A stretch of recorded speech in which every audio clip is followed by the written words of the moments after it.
सीमा Pakistani agent है या नहीं, इस मामले का खुलासा हो सकता है बहुत जल्दी हो जाए। केंद्रीय जांच एजेंसियों को अब एक अहम जानकारी भी मिली है। किसी तीसरे शख्स की मदद से पूरी तैयारी के साथ सीमा को भारतीय बॉर्डर में दाखिल कराया गया।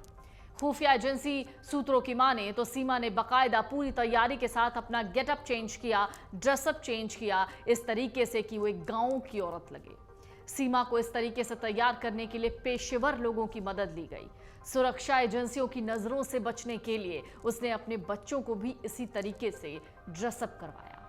जांच एजेंसियों के मुताबिक ऐसा ही तरीका ह्यूमन ट्रैफिकिंग यानी घरेलू सहायिका या जिस्म फरोशी रैकेट में शामिल महिलाएं भारत नेपाल सीमा पार करने में इस्तेमाल करती हैं। इसके अलावा जिस धारा प्रवाह भाषा में सीमा लगातार बात कर रही है, ऐसी ट्रेनिंग नेपाल में मौजूद पाकिस्तानी हैंडलर उन महिलाओं को देते हैं जिनको नेपाल बॉर्डर पार कराकर भारत में गैर गतिविधि यानी गैर कानूनी गतिविधियों को अंजाम देने के लिए भेजा जाता है।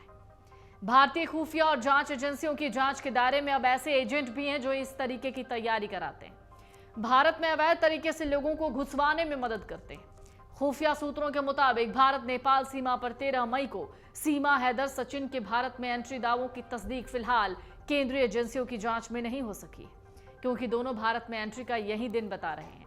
सीमा हैदर मामले की जांच कर रही केंद्रीय एजेंसियों के मुताबिक 13 मई को भारत नेपाल सीमा सुनौली सेक्टर और सीतामढ़ी सेक्टर में अब तक थर्ड नेशन सिटीजन की मौजूदगी की कोई जानकारी सामने नहीं आई।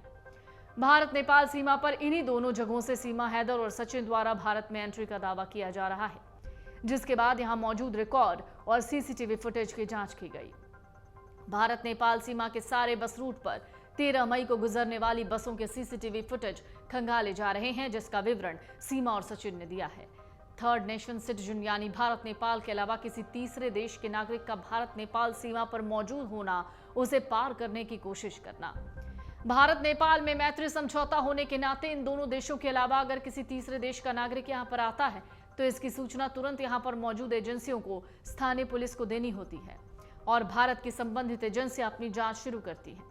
इसके अलावा खास मल्टीटास्किंग एजेंसी टीम जिसमें आईबी, कस्टम, इमिग्रेशन, सशस्त्र सीमा बल, फॉरेस्ट डिपार्टमेंट और यूपी बिहार पुलिस के सदस्य शामिल हैं, उसने भी रिपोर्ट केंद्रीय जांच एजेंसियों को सौंपी है, जिसके मुताबिक भारत नेपाल बॉर्डर पर 13 मई के दिन किसी तीसरे देश के नागरिक को देखा ही नहीं गया।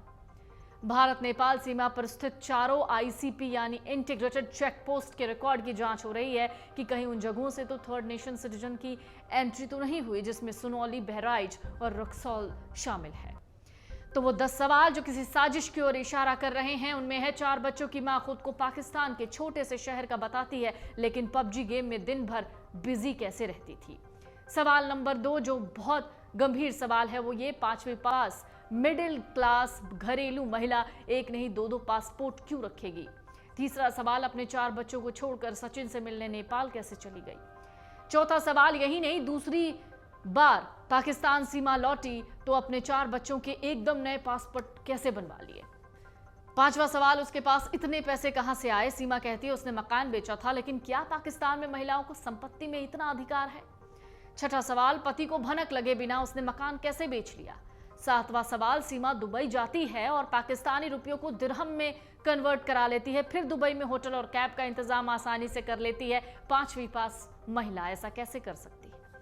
8वां सवाल, घुसपैठ के आरोप में भारत में पकड़े जाने पर भी कैसे इतनी शांत दिख रही है। 9वां सवाल, सीमा ने न सिर्फ अपना बल्कि अपने 4 बच्चों का भी फर्जी आधार कार्ड बनवा कैसे लिया। और 10वां सवाल, पाकिस्तान में उसने जितने फोन इस्तेमाल किए उनमें से एक भी वो भारत नहीं लाई। नेपाल से भी उसने दूसरे लोगों के हॉटस्पॉट से व्हाट्सएप कॉल किए। पाकिस्तान में वो अपना पर्सनल लैपटॉप क्यों छोड़कर आ गई। तो ये ऐसे सवाल हैं जो सीमा पर शक गहराते हैं और कहते हैं कि कहीं सीमा पाकिस्तानी एजेंट तो नहीं है। अमर उजाला अब आपके टीवी पर भी। अपने स्मार्ट टीवी पर YouTube पर सर्च करें अमर उजाला, चैनल सब्सक्राइब करें और देखें ताजा खबरें, वो भी HD क्वालिटी में। और हाँ, बेल आइकन दबाना ना भूलें ताकि हर खबर हो आपके घर। अमर उजाला, निष्पक्ष, निर्भीक, निरंतर।